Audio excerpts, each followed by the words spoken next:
Le millionnaire se mourait sans aucun diagnostic. 10 médecins renommés avaient perdu la bataille sans savoir pourquoi. Mais une jeune fille pauvre observe ce que personne n'avait remarqué et découvre un secret qui peut tout sauver ou tout détruire. Que pensez-vous qu'il va se passer dans cette histoire? Commentez et n'oubliez pas de vous abonner à notre chaîne et dites-nous de quelle ville vous nous regardez. Je promets que ce sera la meilleure histoire que vous entendrez de votre vie. Marine a toujours su qu'elle était invisible, pas de la manière magique des films, mais de cette manière réelle, douloureuse, qui fait qu'une enfant de 12 ans passe inaperçue dans les couloirs de l'un des hôpitaux les plus luxueux de Lyon, en transportant des seaux, des chiffons et le poids silencieux de celle qui apprend tôt que sa place dans le monde est déterminée par la profession de sa mère.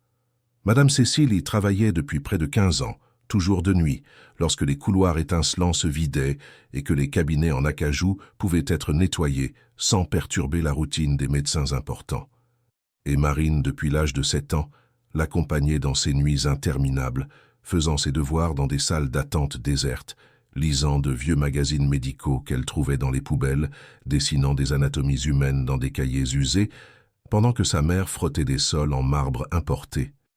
L'hôpital Sainte-Claire était une institution imposante, érigée au cœur du 6e arrondissement, entourée d'hôtels particuliers, de cliniques privées et de cet air de vieille fortune que Lyon portait avec une fierté discrète. On y soignait des chefs d'entreprise, des politiciens, des célébrités.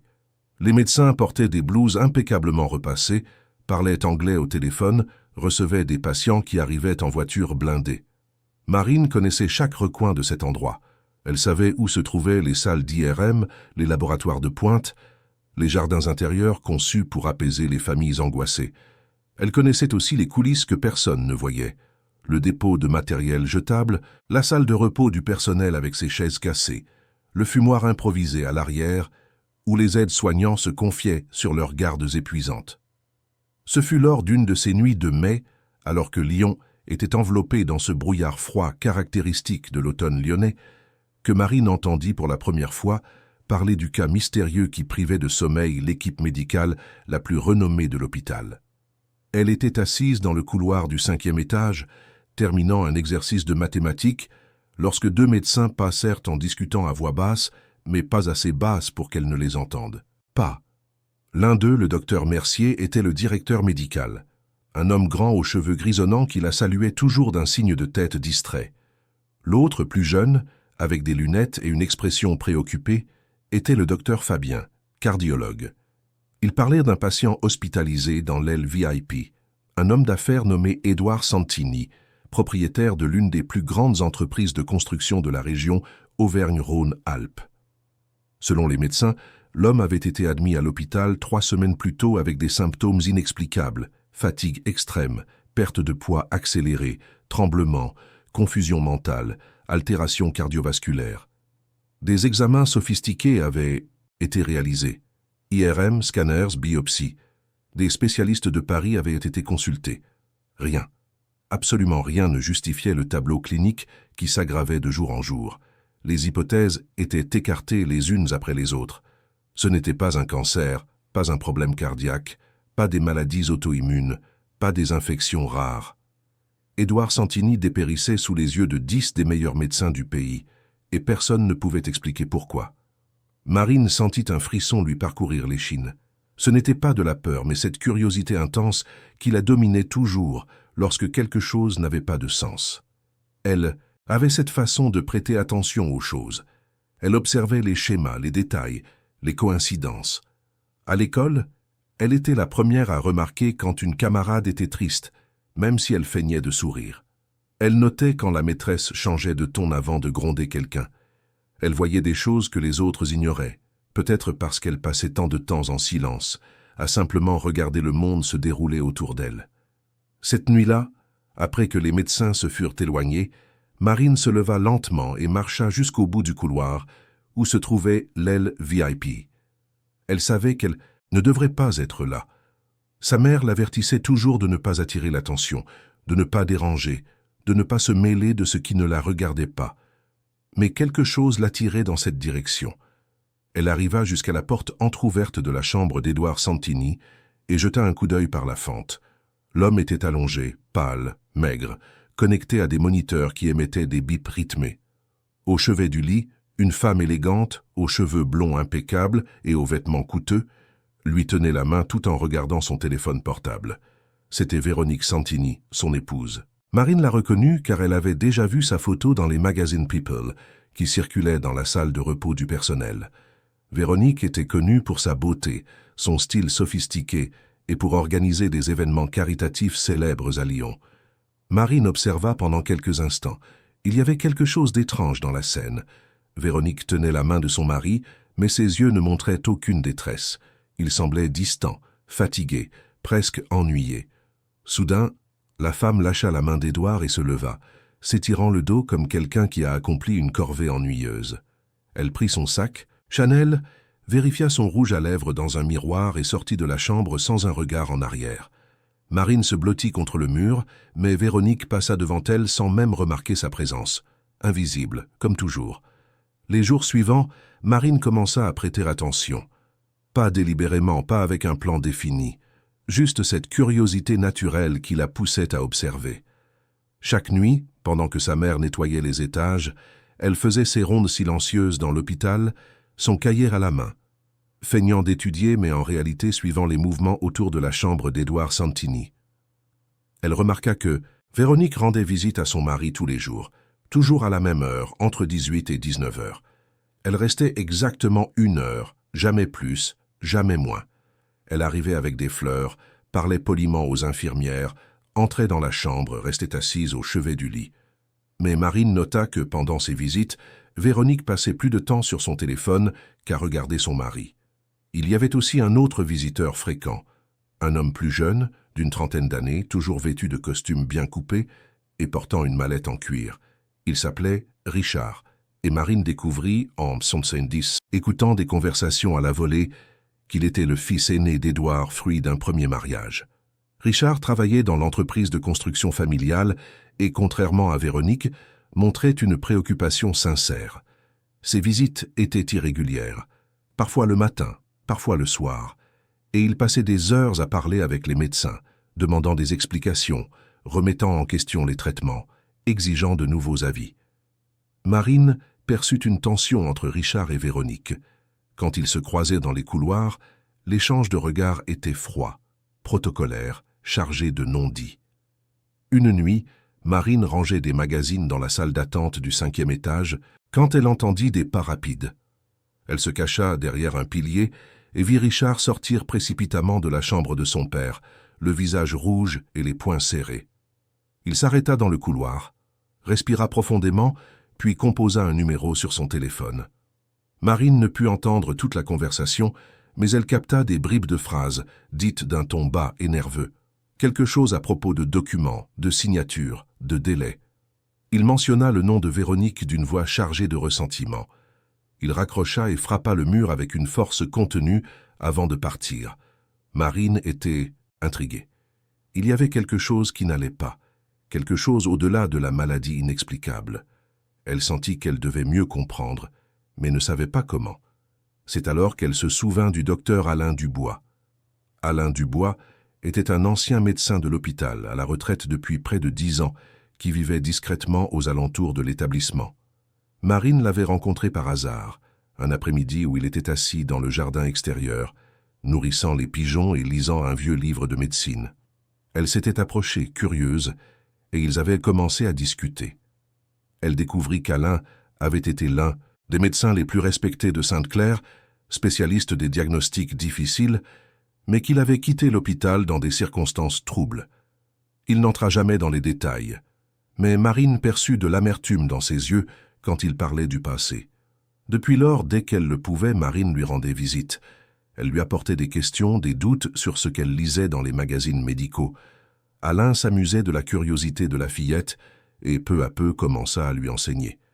Il lui expliquait les symptômes, les diagnostics, l'importance d'observer le patient dans sa globalité et pas seulement les examens. Il disait que la médecine moderne avait oublié de regarder les gens, se concentrant uniquement sur les machines et les chiffres. Marine buvait chaque parole comme si elle trouvait un trésor caché. Ce fut à Alain que Marine parla du cas d'Édouard Santini.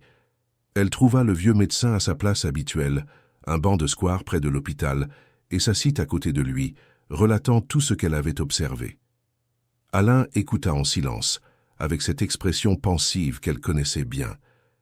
Quand Marine eut terminé, il resta quelques minutes en silence, regardant l'horizon où les monts du Lyonnais se dessinaient contre le ciel orangé du crépuscule.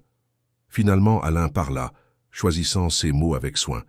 Il dit que des symptômes inexplicables avaient souvent des causes inattendues, que le corps humain répondait non seulement aux maladies physiques, mais aussi aux émotions, au traumatisme, au stress profond. Il raconta des cas qu'il avait vus au cours de sa carrière, des patients qui tombaient malades sans raison apparente, mais dont les maladies étaient enracinées dans des conflits émotionnels, des secrets gardés, des rancœurs non résolues. Il parla du pouvoir de l'esprit sur le corps, de la façon dont un stress extrême pouvait déclencher des symptômes réels et graves. Et puis, regardant directement Marine, il dit quelque chose qu'elle n'oublierait jamais. Il dit que, parfois, la réponse à un mystère médical ne se trouvait pas dans les examens, mais chez les personnes autour du patient. Dans les relations, les silences, les tensions non dites, Marine absorba ses paroles. Elle sentit qu'Alain lui donnait une piste, un chemin à suivre. Elle le remercia et retourna à l'hôpital, l'esprit en ébullition. Cette nuit-là, pendant que sa mère nettoyait la réception du rez-de-chaussée, Marine monta de nouveau au 5e étage. Elle savait que c'était risqué, qu'elle pourrait se faire gronder, mais quelque chose en elle insistait sur le fait qu'elle devait comprendre ce qui arrivait à Édouard Santini. Elle arriva dans le couloir de l'aile VIP et, cette fois, ne se cacha pas. Elle marcha lentement, observant chaque détail. Elle remarqua que la porte de la chambre était entr'ouverte et qu'il y avait des voix à l'intérieur.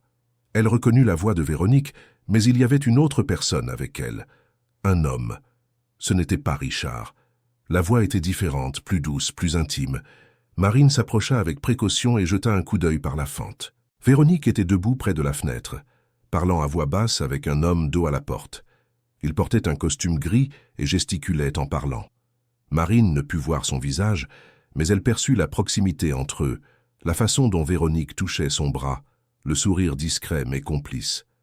La conversation semblait tendue, chargée de non-dits. Soudain, Édouard gémit dans son lit et Véronique s'écarta immédiatement de l'homme, arrangeant ses cheveux et adoptant une posture formelle. L'homme sortit rapidement, passant devant Marine sans la regarder, et disparut dans le couloir. Marine resta paralysée. C'était étrange, très étrange. Qui était cet homme? Pourquoi Véronique parlait-elle avec lui en secret dans la chambre de son mari malade? Et plus importante encore, pourquoi avait-elle adopté une posture si différente dès qu'Édouard avait donné signe de vie? Marine sentit son cœur s'accélérer. Il y avait quelque chose qui n'allait pas dans cette situation, quelque chose que les médecins ne voyaient pas parce qu'ils se concentraient uniquement sur le corps du patient, les examens, les symptômes physiques. Mais elle, Marine, voyait autre chose. Elle voyait les gens, les relations, les secrets. Elle décida qu'elle devait enquêter davantage. Elle ne savait pas exactement quoi ni comment, mais elle sentait qu'elle était sur la piste de quelque chose d'important. Elle retourna auprès de sa mère, l'aida à terminer le nettoyage de la nuit et, sur le chemin du retour, dans l'autobus bondé qui descendait l'avenue Jean Jaurès en direction de Vaux-en-Velin, Marine resta silencieuse, regardant par la fenêtre embuée, tandis que la ville s'éveillait sous la faible lumière du matin. Madame Cécile était fatiguée, comme toujours, et somnolait sur le siège à côté. Marine tint la main calleuse de sa mère et pensa à tout ce qu'elle avait observé. Elle pensa à Édouard Santini dépérissant sans explication. Elle pensa à Véronique et à cet homme mystérieux. Elle pensa à Richard et à sa colère contenue. Elle pensa aux paroles d'Alain sur les secrets et les émotions qui rendent le corps malade. Et elle pensa que, peut-être, une fille invisible pouvait voir des choses que les adultes importants ne parvenaient pas à voir. Parce qu'elle n'avait pas de diplôme, pas de blouse blanche, pas de nom respecté. Mais elle avait quelque chose que beaucoup là-dedans avaient perdu au fil des années de carrière et de succès. Elle avait la capacité de prêter attention, de voir au-delà de l'évidence, de relier des points qui semblaient éloignés. Marine ne le savait pas encore, mais elle était sur le point de découvrir une vérité qui changerait non seulement la vie d'Édouard Santini, mais aussi la sienne. Une vérité cachée derrière des apparences parfaites, des secrets de famille et des mensonges construits au fil des décennies. Quand elles arrivèrent à la maison, un simple 2 pièces dans une ruelle étroite de Vaux-en-Velin, Madame Cécile alla directement prendre une douche et dormir. Marine, cependant, ne le put. Elle s'assit à la petite table de la cuisine, ouvrit son cahier usé et commença à noter tout ce qu'elle avait observé. Nom, horaire, comportement, détails. Elle dessina un schéma en essayant de relier les personnes impliquées. Au centre, elle plaça le nom d'Édouard Santini. Autour, elle écrivit les noms de Véronique, Richard, l'homme mystérieux dont elle ne connaissait pas encore l'identité, les médecins, les infirmières. Elle traça des lignes les reliant les uns aux autres, essayant de comprendre les relations, les tensions, les motifs possibles. Elle resta là pendant des heures, jusqu'à ce que le sommeil la gagne enfin. Elle dormit la tête appuyée sur son cahier, rêvant de couloirs blancs, de machines qui bipaient, et d'un homme qui disparaissait dans l'ombre tandis qu'une femme blonde souriait dans le vide. Quand elle se réveilla, il était déjà tard dans la matinée, et elle devait aller à l'école. Elle rangea le cahier dans son sac à dos, mangea la tartine beurrée que sa mère avait laissée sur la table, enfila son uniforme usé et sortit en courant pour ne pas manquer le bus. À l'école, Marine eut du mal à se concentrer sur les cours. Son esprit était loin, revenant toujours à l'hôpital, à Édouard Santini, à ce mystère que personne d'autre qu'elle ne semblait voir. La professeure de français attira son attention à 2 reprises pour sa distraction. À la récréation, tandis que ses camarades parlaient d'émissions de télévision et de chanteurs célèbres, Marine resta seule sous un arbre, feuilletant son cahier de notes et pensant à la prochaine étape. Elle décida que cette nuit-là, en retournant à l'hôpital avec sa mère, elle ferait quelque chose de différent. Elle n'allait pas seulement observer, elle allait vraiment enquêter. Elle devait découvrir qui était cet homme mystérieux, elle devait comprendre la relation entre Véronique et Richard.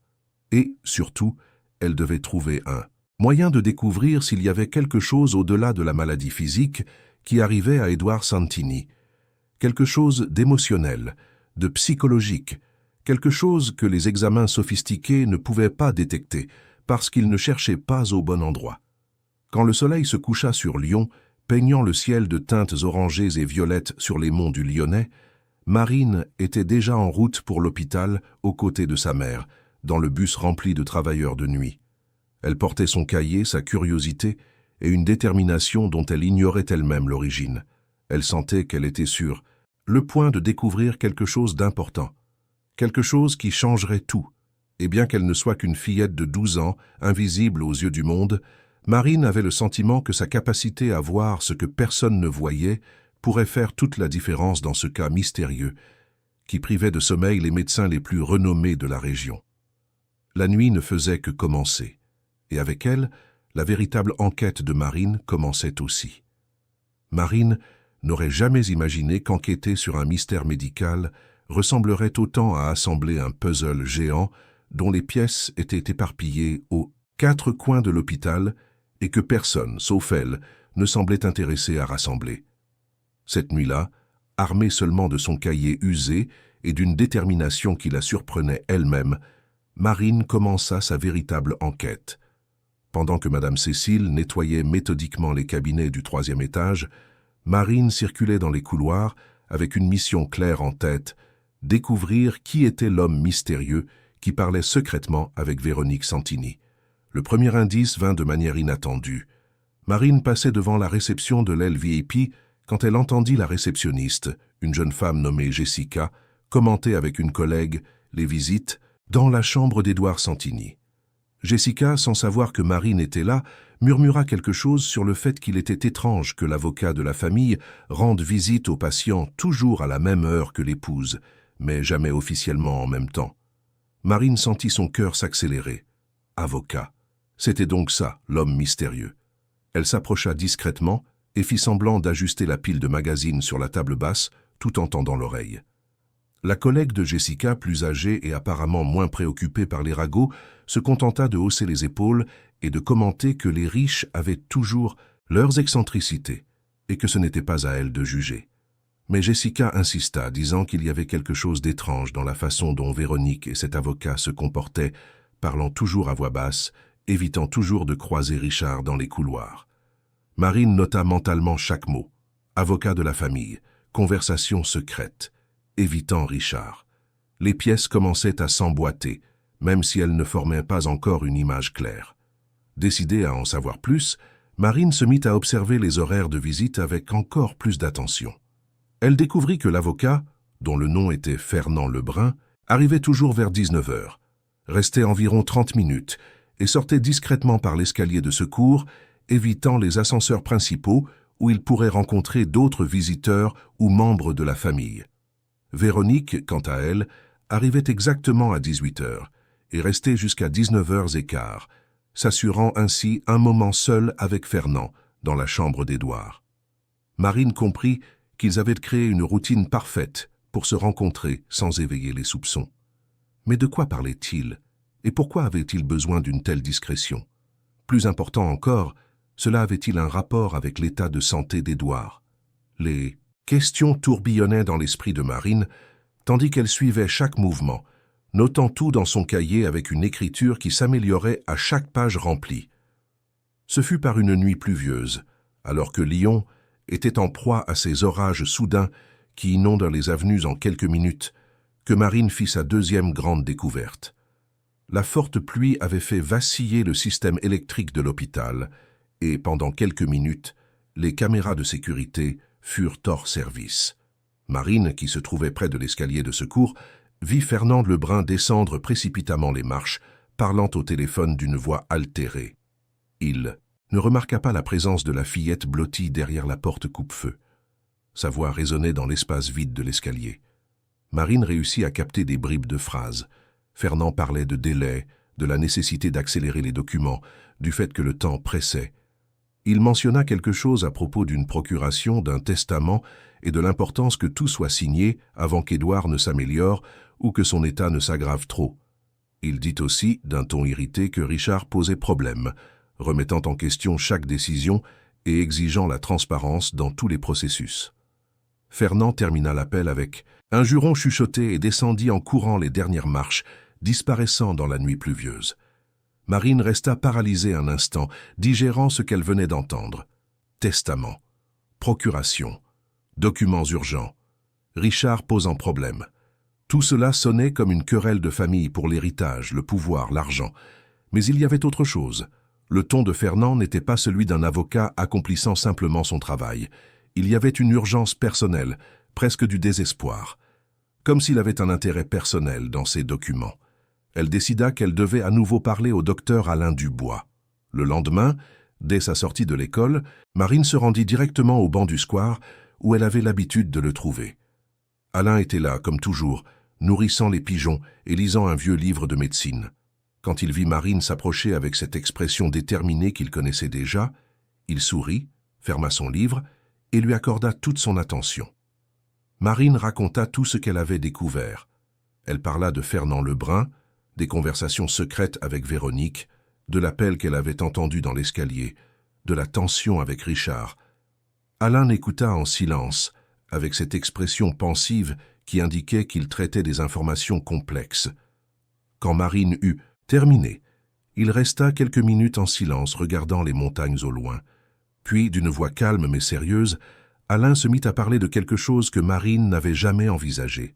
Il dit que le corps humain était une machine extraordinairement sensible à l'état émotionnel de la personne. Il expliqua qu'il existait des cas documentés en médecine où des patients développèrent des symptômes physiques réels et graves, simplement parce qu'ils étaient soumis à des niveaux extrêmes de stress, d'anxiété ou de conflit émotionnel. Il parla du phénomène connu sous le nom de somatisation, où les émotions refoulées se manifestent par des maladies physiques. Il raconta l'histoire de patients qui avaient développé des paralysies, des cécités, des douleurs chroniques, le tout sans cause organique apparente, simplement parce qu'ils vivaient des situations émotionnellement insupportables. Marine écoutait, fascinée. Alain continua, disant qu'il y avait aussi une autre possibilité plus sombre, que, parfois, une personne pouvait tomber malade, non seulement à cause de ses propres conflits internes, mais parce qu'elle était délibérément soumise à des situations de stress intenses par les personnes de son entourage, que la manipulation émotionnelle, le gaslighting, les pressions psychologiques constantes pouvaient littéralement rendre quelqu'un malade. Il expliqua que si Édouard Santini était poussé à prendre des décisions importantes alors qu'il était fragilisé, s'il était manipulé émotionnellement par ses proches, s'il y avait de graves conflits familiaux autour de lui. Tout cela pouvait contribuer à son tableau clinique inexplicable. Les paroles d'Alain furent une révélation pour Marine. C'était ça. Ça devait être ça. Édouard Santini n'était pas malade par hasard. Il était malade parce que quelque chose ou quelqu'un le rendait malade émotionnellement. Et ce quelqu'un ou quelque chose était lié aux querelles familiales, aux documents urgents, aux rencontres secrètes entre Véronique et Fernand. Marine remercia Alain d'un câlin serré et repartit en courant vers la maison, l'esprit bouillonnant d'idées. Cette nuit-là, Marine fit quelque chose qu'elle n'avait jamais fait auparavant. Elle demanda à sa mère de l'aider à mettre un plan à exécution. Madame Cécile, toujours fatiguée mais toujours attentive à sa fille, écouta attentivement pendant que Marine expliquait ses soupçons. Au début, sa mère fut effrayée. Elle dit qu'elle ne pouvait pas s'attirer d'ennui, que c'étaient des gens puissants, qu'elles n'étaient que des employés invisibles de l'hôpital et n'avaient pas le droit de remettre quoi que ce soit en question. Mais Marine insista. Elle tint les mains calleuses de sa mère et dit qu'un homme était en train de mourir et qu'elle pourrait peut-être l'aider. Elle dit qu'elle avait appris de sa propre mère l'importance de faire ce qui est juste, même quand c'est difficile. Elle dit qu'elle ne pouvait tout simplement pas ignorer ce qu'elle voyait. Madame Cécile regarda sa fille un long moment. Elle y vit une détermination dont elle ignorait l'origine, mais qui la remplissait à la fois de fierté et de peur. Finalement, elle soupira profondément et accepta de l'aider. Elle dit qu'elle ferait ce qui était en son pouvoir, mais que Marine devait promettre d'être prudente, de ne pas s'exposer à des dangers inutiles, de ne pas affronter directement ces personnes puissantes. Le plan de Marine était simple, mais risqué. Elle devait découvrir ce que Fernand et Véronique se disaient exactement lorsqu'ils étaient seuls dans la chambre d'Édouard.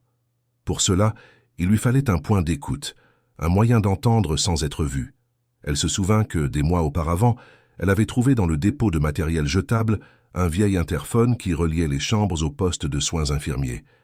L'équipement était cassé et avait été remplacé par un système numérique plus moderne. Mais peut-être fonctionnerait-il encore si elle parvenait à le réparer.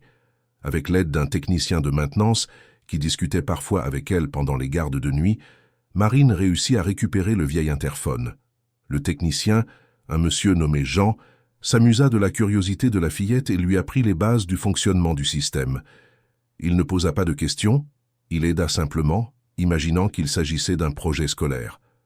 Marine le remercia et les nuits suivantes, travailla secrètement à installer l'interphone dans une pièce vide près de la chambre d'Édouard Santini.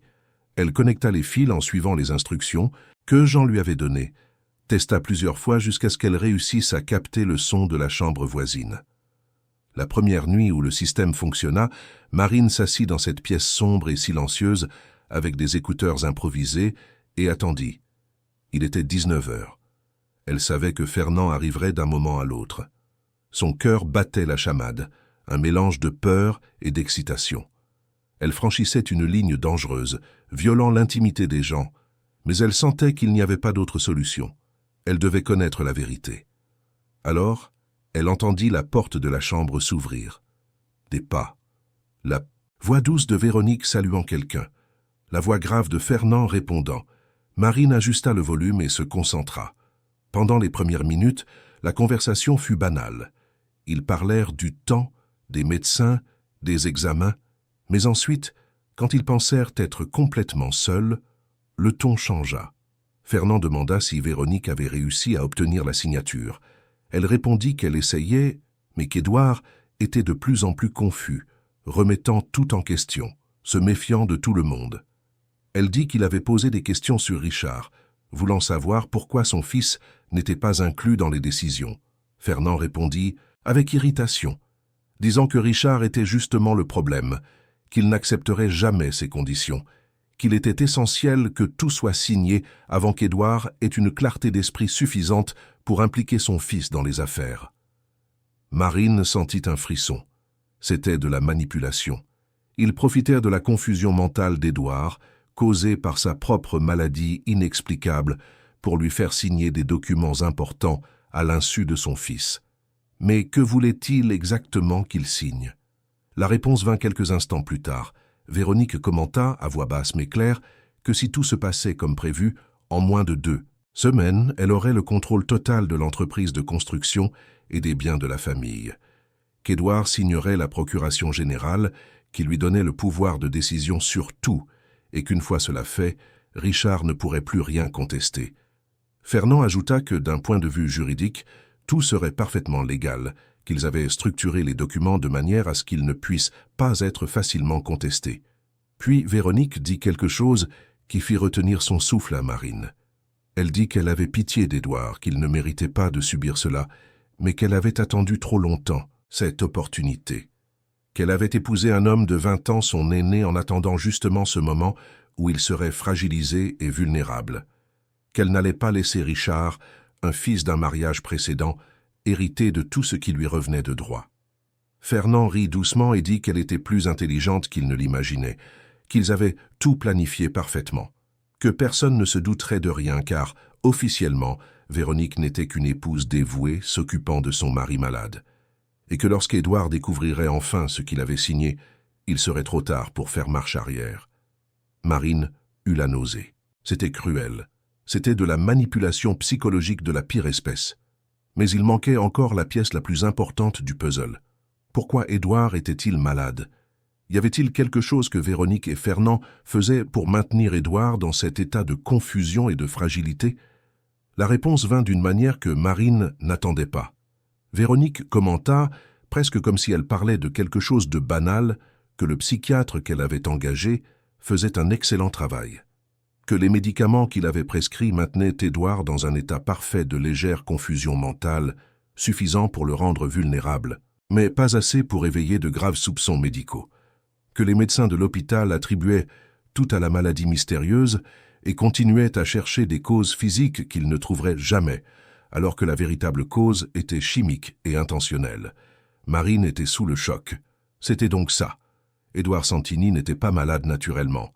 Il était sous une médication erronée, délibérément, par un psychiatre corrompu engagé par Véronique pour le maintenir fragilisé pendant qu'elle manipulait les signatures et contrôlait les documents. C'était un plan élaboré, cruel et dangereusement efficace. Et personne, absolument personne d'autre que Marine, ne le savait. Fernand et Véronique continuèrent à parler pendant quelques minutes de plus, détaillant les prochaines étapes du plan. Marine nota chaque mot dans son cahier, les mains tremblantes. Quand ils se dirent enfin au revoir et quittèrent la chambre, Marine retira ses écouteurs et resta en silence dans la pièce sombre, digérant tout ce qu'elle avait découvert. Elle devait agir. Mais comment? Elle n'était qu'une fillette de 12 ans. Qui la croirait? Qui écouterait la fille d'une femme de ménage accuser une femme riche et influente de manipulation et de complot? Marine savait qu'elle avait besoin de preuves concrètes, d'alliés puissants, d'une stratégie qui ne la mettrait pas en danger direct. C'est alors qu'elle pensa à Richard. Le fils d'Édouard était clairement une victime lui aussi, tenu à l'écart des décisions pendant que sa belle-mère conspirait pour lui prendre l'héritage qui lui revenait de droit. Si Marine parvenait à parler à Richard, à lui montrer ce qu'elle avait découvert, peut-être aurait-il le pouvoir et les ressources pour agir. Mais comment l'approcher? Comment gagner sa confiance? Richard était un homme d'affaires important, entouré d'assistants et de gardes du corps. Il n'accorderait jamais d'attention à une enfant inconnue. Marine décida qu'elle devait être créative. Les jours suivants, elle observa la routine de Richard à l'hôpital. Elle remarqua qu'il arrivait toujours tôt, vers 7 heures du matin, et passait par le jardin extérieur pour fumer une cigarette avant de monter voir son père. C'était un moment où il était seul, vulnérable, accessible. Marine planifia tout soigneusement. Elle demanderait à sa mère d'arriver plus tôt ce jour-là, avant que le service de Madame Cécile ne commence, et attendrait Richard dans le jardin. Le lendemain matin, alors que le soleil se levait sur les montagnes entourant Lyon, Marine était assise sur un banc du jardin lorsque Richard apparut. Il la regarda avec étonnement mais ne dit rien, se contentant d'allumer sa cigarette et de regarder l'horizon. Marine respira profondément, rassembla tout son courage et s'approcha. Elle dit, d'une voix ferme mais polie, qu'elle devait lui parler de quelque chose de très important concernant son père. Richard la toisa, clairement confus de ce qu'une enfant pouvait bien faire là à cette heure. Il lui demanda qui elle était et ce qu'elle voulait. Marine se présenta, dit qu'elle était la fille d'une employée de l'hôpital et qu'elle avait découvert quelque chose qu'il devait savoir, de toute urgence. Richard, d'abord sceptique, était sur le point de la congédier lorsque Marine prononça une phrase qui changea tout. Elle dit que Véronique et Fernand Lebrun prévoyaient de lui retirer le contrôle de l'entreprise de construction grâce à des documents que son père signait sans avoir toute sa lucidité. L'expression de Richard changea instantanément. Le scepticisme laissa place à une attention totale. Il éteignit sa cigarette, s'assit sur le banc à côté de Marine et lui demanda de tout expliquer depuis le début. Marine raconta tout. Elle parla de ses observations, des conversations qu'elle avait entendues, du psychiatre qui prescrivait des médicaments délibérément erronés pour maintenir Édouard confus, du plan de Véronique pour prendre le contrôle total des biens de la famille. Elle montra à Richard son cahier rempli de notes, de dates, d'horaires, de détails. Richard écouta tout en silence, son visage devenant de plus en plus sérieux. Quand Marine eut terminé, il resta quelques minutes sans parler, digérant cette avalanche d'informations provenant d'une source si improbable. Finalement, il regarda Marine avec une expression qui mêlait gratitude et incrédulité. Il lui demanda pourquoi elle faisait cela, pourquoi une fillette qui ne connaissait même pas sa famille s'impliquait dans quelque chose d'aussi dangereux. Marine répondit avec simplicité. Elle dit qu'elle voyait son père dépérir chaque jour dans ce lit, qu'elle voyait les médecins désespérés sans comprendre ce qui se passait et qu'elle ne pouvait tout simplement pas rester silencieuse en connaissant la vérité. Elle dit qu'elle avait appris que faire ce qui est juste n'est pas toujours facile, mais que c'est toujours nécessaire. Richard resta silencieux, visiblement ému. Puis, il tendit la main à Marine et dit qu'elle venait de sauver non seulement son père, mais toute la famille Santini d'une tragédie. Il promit d'agir immédiatement, mais qu'il ferait besoin de son aide.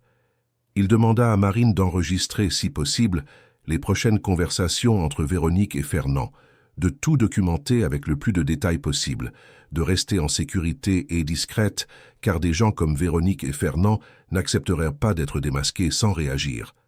Marine accepta. Pour la première fois depuis le début de cette enquête, elle sentit qu'elle n'était plus seule.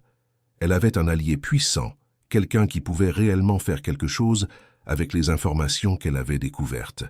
Mais elle eut aussi peur. Peur de ce que Véronique pourrait faire si elle découvrait qu'elle était sous surveillance.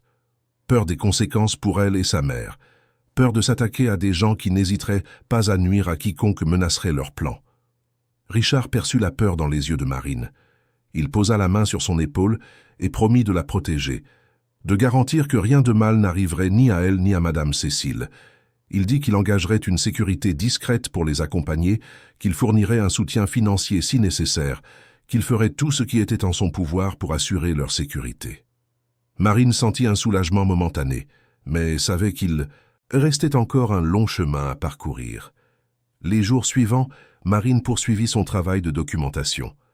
Avec un enregistreur prêté par Richard, elle réussit à capter plusieurs conversations accablantes entre Véronique et Fernand. Elle documenta tout avec une précision chirurgicale.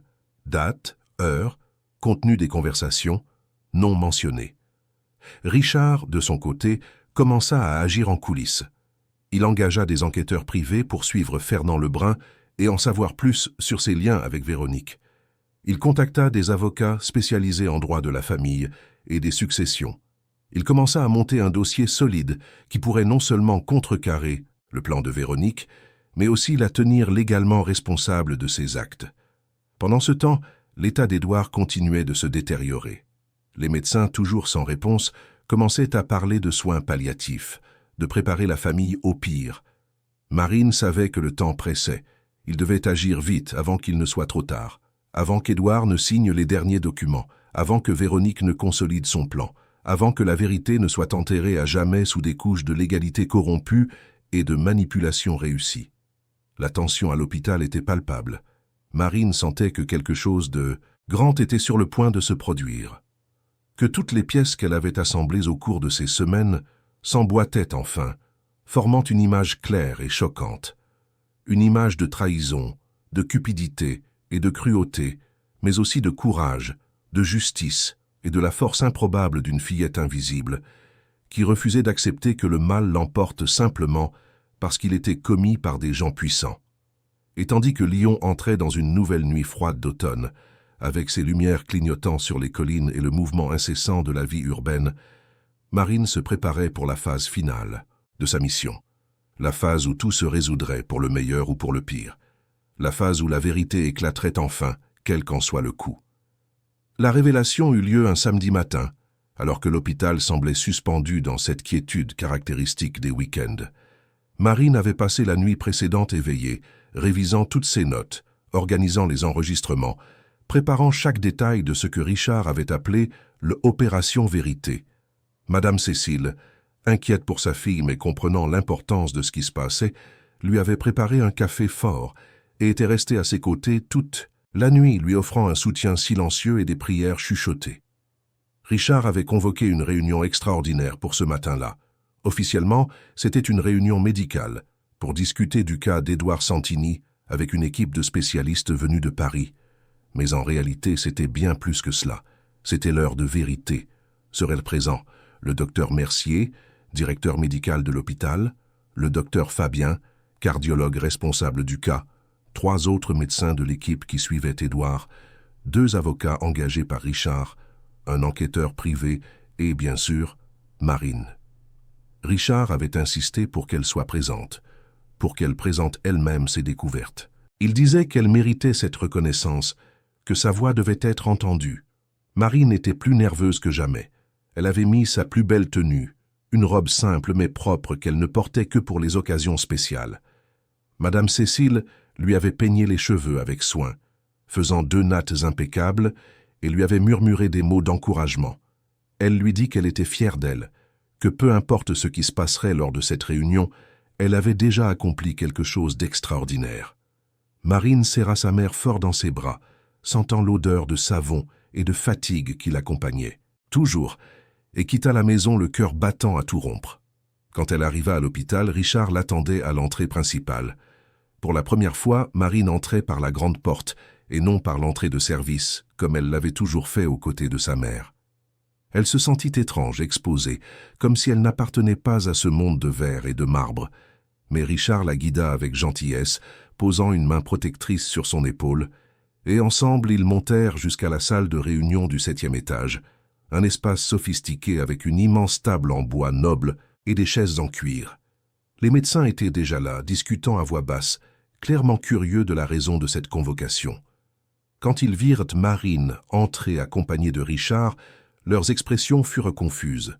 Le docteur Mercier, toujours poli mais formel, demanda qui était la fillette et pourquoi elle était présente à une réunion médicale confidentielle. Richard demanda patience, dit que tout deviendrait clair dans quelques minutes et pria tout le monde de s'asseoir. Marine s'assit sur une chaise qui semblait trop grande pour elle, son cahier usé dans les mains, et l'enregistreur prêté par Richard sur la table devant elle. Elle respira profondément et regarda les visages autour d'elle. Des hommes importants, des docteurs renommés, des gens qui passaient à leur vie à étudier pour sauver d'autres vies. Et elle était là, une fillette de 12 ans, sur le point de leur montrer quelque chose qu'ils n'avaient pas réussi à voir, malgré toute leur expérience et leur connaissance. Richard ouvrit la réunion. Il expliqua que ces dernières semaines, tandis que l'équipe médicale continuait de chercher des réponses au tableau clinique inexplicable d'Édouard Santini, il avait mené une enquête parallèle sur de possibles causes non médicales de l'état de son père, et que cette enquête avait été initiée et menée par quelqu'un d'improbable, mais d'extraordinairement observateur. Il désigna Marine et lui demanda de raconter elle-même ce qu'elle avait découvert. Marine commença lentement, la voix un peu tremblante au début, mais gagnant en assurance au fur et à mesure qu'elle parlait. Elle raconta comment elle avait commencé à observer les schémas de visite, les conversations secrètes entre Véronique et Fernand Lebrun, la tension avec Richard, tout ce qui avait attiré son attention alors que tout le monde se concentrait uniquement sur les examens et les diagnostics. Les médecins écoutaient avec un intérêt et une incrédulité croissant. Certains semblaient sceptiques, d'autres intrigués. Puis Marine arriva à la partie cruciale. Elle parla de l'interphone qu'elle avait installé, des conversations qu'elle avait enregistrées, de l'aveu explicite de Véronique et Fernand sur leur plan de manipuler Édouard par des médicaments psychiatriques inappropriés. À ce moment, le docteur Mercier l'interrompit, visiblement choqué. Il lui demanda si elle accusait quelqu'un de droguer délibérément un patient pour le maintenir dans un état de confusion mentale. Marine répondit que oui, c'était exactement ce qu'elle disait. Le silence qui s'ensuivit fut lourd. Les médecins se regardèrent, clairement perturbés par la gravité de l'accusation. Le docteur Fabien, le cardiologue, demanda s'il y avait des preuves concrètes. Marine hocha la tête et alluma l'enregistreur. Pendant les 15 minutes suivantes, la salle resta dans un silence absolu, tandis que tous écoutaient les enregistrements des conversations entre Véronique et Fernand. Les voix étaient claires, les mots accablants, impossibles à nier ou à interpréter autrement. Quand l'enregistrement se termina, le docteur Mercier était blême. Il se leva de sa chaise et commença à faire les 100 pas dans la salle, essayant clairement de digérer ce qu'il venait d'entendre. Il commenta que si cela était vrai, cela représentait non seulement un crime grave, mais aussi un échec monumental de l'équipe médicale à identifier une cause qui se trouvait juste sous leur nez. Le docteur Fabien demanda à réécouter les enregistrements, prenant des notes, puis s'enquit du psychiatre mentionné. C'est là que l'enquêteur privé engagé par Richard entra en scène. Il présenta un dossier complet sur le docteur Auguste Moreau, le psychiatre que Véronique avait engagé. Selon l'enquête, Moreau avait déjà fait l'objet d'enquêtes de l'Ordre des médecins à 2 reprises pour des pratiques douteuses, mais n'avait jamais été sanctionné faute de preuves concluantes. Il avait des liens financiers avec Véronique qui remontaient à plusieurs années et avait reçu d'importants paiements de sa part ces derniers mois, bien au-delà de ce qui serait normal pour des consultations médicales régulières. Les avocats de Richard présentèrent alors l'analyse juridique du cas. Ils expliquèrent que ce que Véronique et Fernand faisaient constituait plusieurs délits, abus de confiance, faux et usage de faux, abus de faiblesse, entre autres. Que les documents qu'Édouard avait signés sous l'effet des médicaments inappropriés pouvaient être annulés judiciairement. Qu'il y avait une base légale solide, non seulement pour contrecarrer le plan de Véronique, mais aussi pour la poursuivre pénalement. Le docteur Mercier, retrouvant son sang-froid, prit la situation en main. Il dit qu'il fallait agir immédiatement, qu'Édouard Santini devait être soumis à une évaluation complète des médicaments qu'il recevait, que le docteur Moreau devait être empêché de poursuivre le traitement, que la famille devait être officiellement informée des découvertes et que l'hôpital avait la responsabilité éthique et légale de protéger son patient de toute forme d'abus. Richard fut d'accord avec tout, mais ajouta qu'il fallait être prudent, que Véronique n'était pas une personne qui accepterait d'être démasquée passivement, qu'elle avait des relations, des ressources, des avocats puissants, que s'il n'agissait pas de manière coordonnée et stratégique, il pourrait lui donner le temps de détruire des preuves ou de créer des versions alternatives des faits. Tous convinrent qu'ils avaient besoin d'un plan d'action clair et immédiat. Il fut décidé que le docteur Fabien prendrait personnellement en charge le cas, révisant toutes les prescriptions médicales d'Édouard et identifiant les médicaments qui pourraient causer les symptômes de confusion mentale. Qu'un toxicologue serait appelé pour effectuer des examens spécifiques pouvant détecter des substances inappropriées dans l'organisme d'Édouard.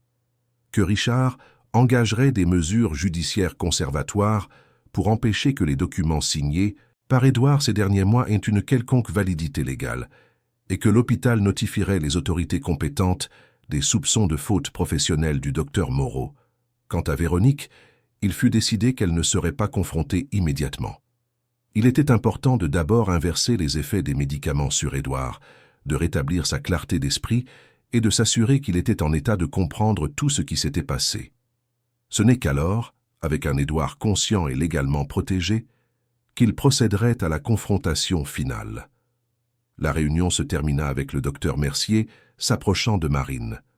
Le directeur médical s'agenouilla à côté de sa chaise et, d'une voix émue, lui dit qu'elle avait fait quelque chose d'extraordinaire, qu'elle avait identifié une situation que des médecins expérimentés n'avaient pas réussi à voir parce qu'ils étaient prisonniers de leur propre paradigme, concentrés uniquement sur ce que les examens montraient et non sur le contexte humain autour du patient. Il dit qu'elle avait un don rare, une capacité d'observation et d'analyse qu'il avait rarement vue, même chez des professionnels diplômés, et que l'hôpital lui était redevable. Marine, émue mais essayant de garder son sang-froid, le remercia simplement.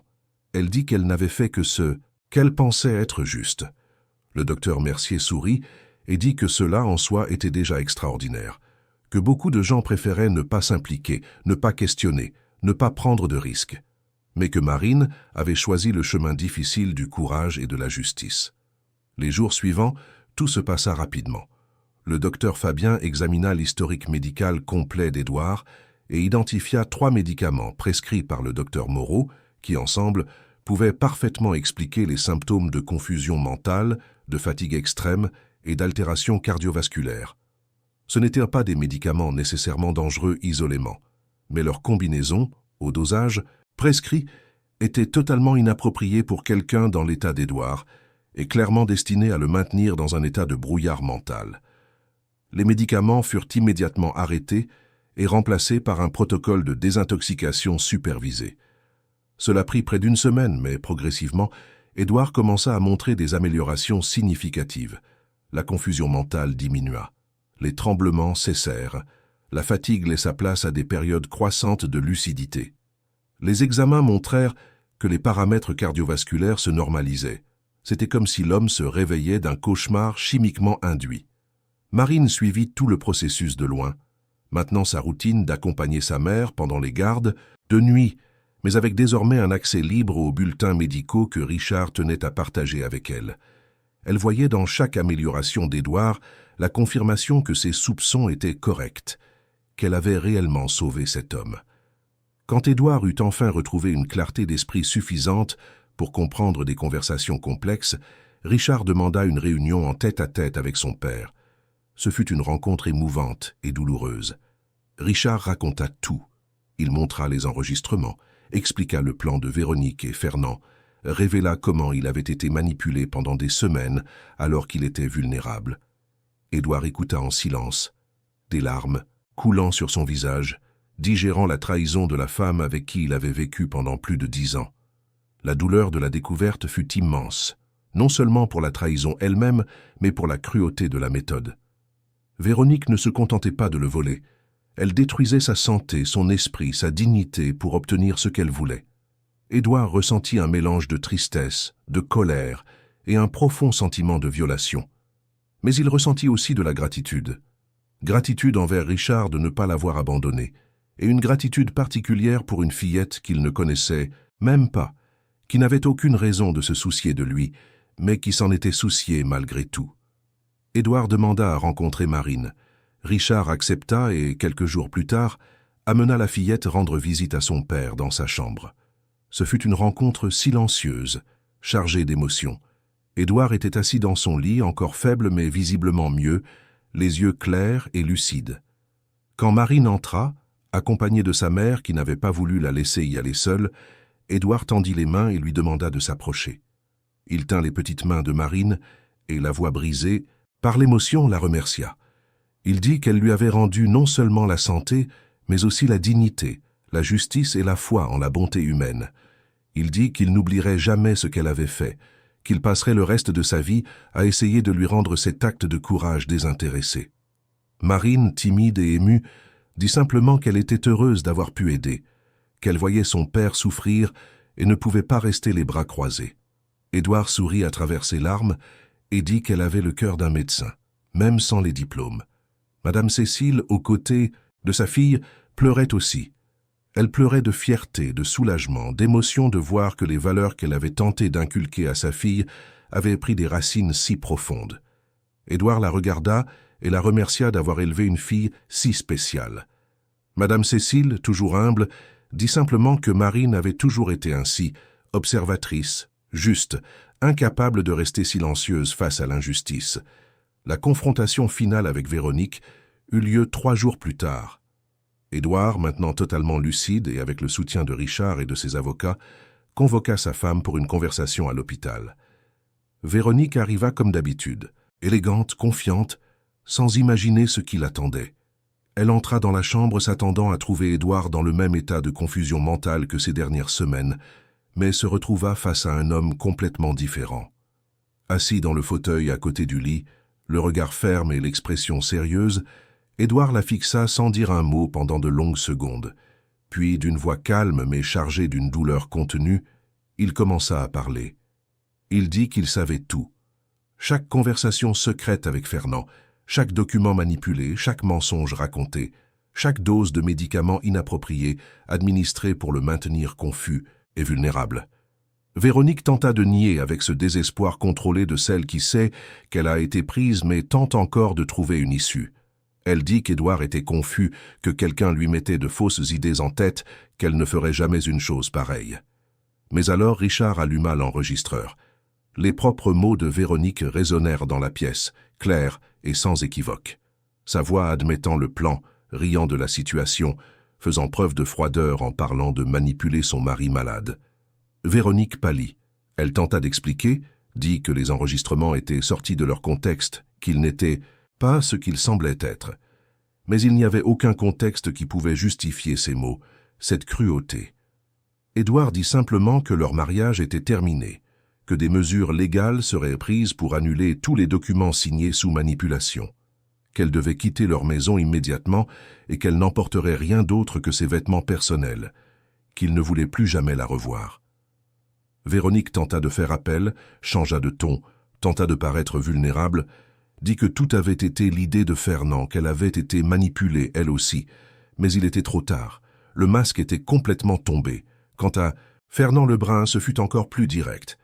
Dès que les enregistrements furent présentés au Conseil de l'Ordre des avocats, il fut suspendu préventivement, tandis qu'une procédure disciplinaire était ouverte. Les autorités furent notifiées et une enquête policière fut ouverte. Fernand tenta de fuir le pays, mais fut arrêté à l'aéroport de Paris Charles de Gaulle. Le docteur Moreau, le psychiatre corrompu, subit également des conséquences. Sa licence professionnelle fut révoquée et il dut répondre pénalement d'exercice illégal de la médecine et d'association de malfaiteurs. L'histoire ne tarda pas à fuiter dans la presse. Les journaux de Lyon, puis de toute la France rapportèrent l'affaire. Mais Richard, fidèle à la promesse faite à Marine, protégea son identité. Dans les récits publics, elle n'était mentionnée que comme un témoin ayant préféré rester anonyme. Marine ne voulait pas de célébrité, pas d'attention. Elle voulait juste retrouver sa vie normale, étudier, aider sa mère, continuer à apprendre avec le docteur Alain Dubois. Mais Édouard Santini n'allait pas en rester là. Il avait promis de la remercier, et c'était un homme de parole. Il attendit d'être complètement rétabli, que toute la procédure légale soit en cours, que la poussière retombe. Et puis, par un après-midi, ensoleillé d'août, il convoqua Marine et Madame Cécile pour une réunion dans son bureau à l'entreprise de construction. Le bâtiment était imposant, au centre de Lyon, avec vue sur la place Bellecour. Marine n'avait jamais été dans un endroit aussi élégant. Madame Cécile était nerveuse, ajustant la robe simple qu'elle portait pour l'occasion.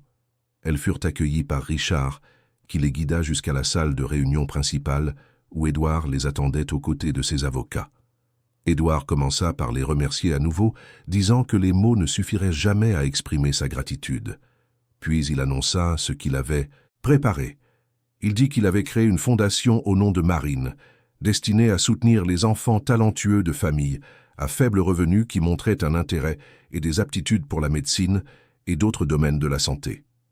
La fondation offrirait des bourses d'études complètes, de l'école primaire à l'université, incluant des cours préparatoires, du matériel, un mentorat avec des professionnels expérimentés et même des échanges internationaux le cas échéant. Marine serait la première bénéficiaire de la fondation, évidemment, mais Édouard expliqua qu'il voulait que l'impact soit beaucoup plus grand. Il voulait identifier d'autres enfants comme elle, qui avaient le potentiel mais pas les opportunités. Il voulait leur donner la chance que Marine avait failli ne pas avoir. Et il voulait que Marine, en grandissant et en se développant, participe activement à la fondation, aidant à identifier et à encadrer d'autres enfants. Mais ce n'était pas tout. Édouard annonça qu'il avait offert à Madame Cécile un poste administratif au sein de la fondation, avec un salaire décent, des avantages sociaux et la garantie qu'elle n'aurait plus jamais à nettoyer des couloirs à 3 heures du matin. Madame Cécile se mit à pleurer abondamment. Elle n'aurait jamais imaginé que sa vie puisse changer ainsi. Édouard lui prit les mains et dit que c'était elle qui méritait tous les remerciements, car elle avait élevé une fille extraordinaire, et que cela n'arrivait pas par hasard. Marine pleurait aussi, mais c'était des larmes de joie mêlées à un sentiment surréaliste que tout cela ne pouvait être vrai. Quelques semaines plus tôt, Elle n'était qu'une fillette invisible transportant des seaux de nettoyage dans les couloirs d'un hôpital. Et maintenant, elle était là, dans un bureau luxueux, reconnue et valorisée de manière qu'elle n'aurait jamais imaginé possible. Édouard conclut en disant que ce n'était pas de la charité, c'était de la justice. C'était reconnaître le mérite là où il existait. C'était s'assurer que le talent et l'intelligence ne soient pas gaspillés simplement parce qu'ils étaient nés au mauvais endroit.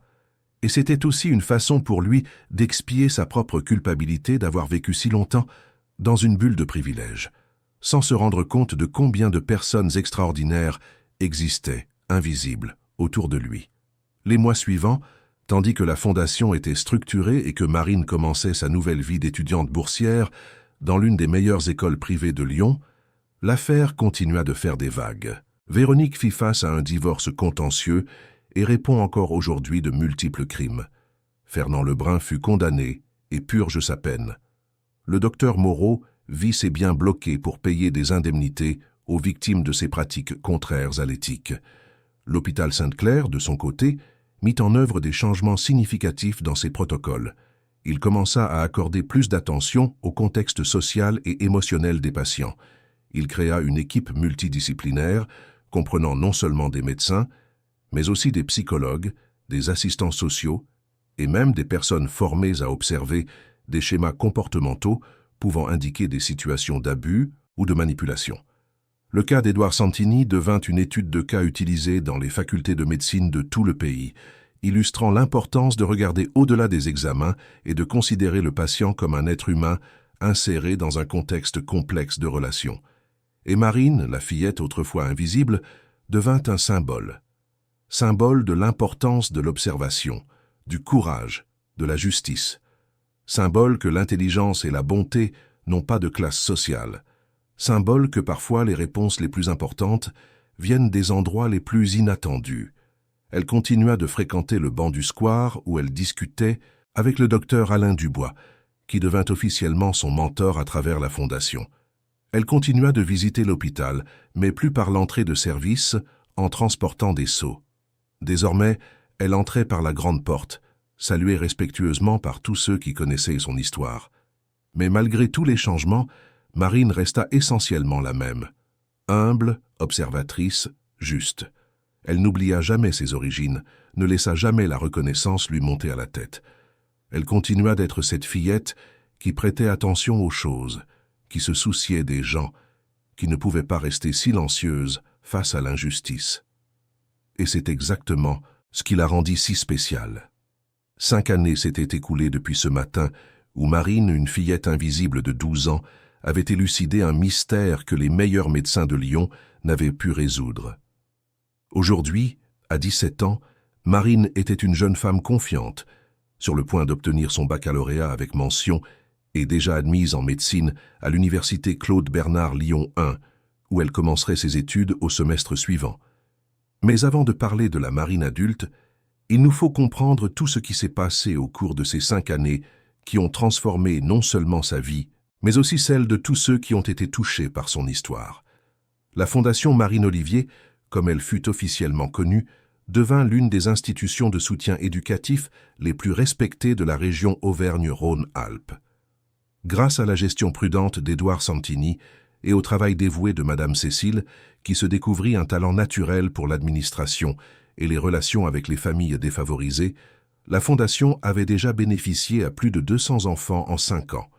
Il ne s'agissait pas seulement de bourses d'études, c'était un programme complet incluant un suivi psychologique, un soutien familial, des activités extrascolaires, un mentorat individualisé et même une aide au logement si nécessaire. Marine y participait activement, malgré son emploi du temps chargé.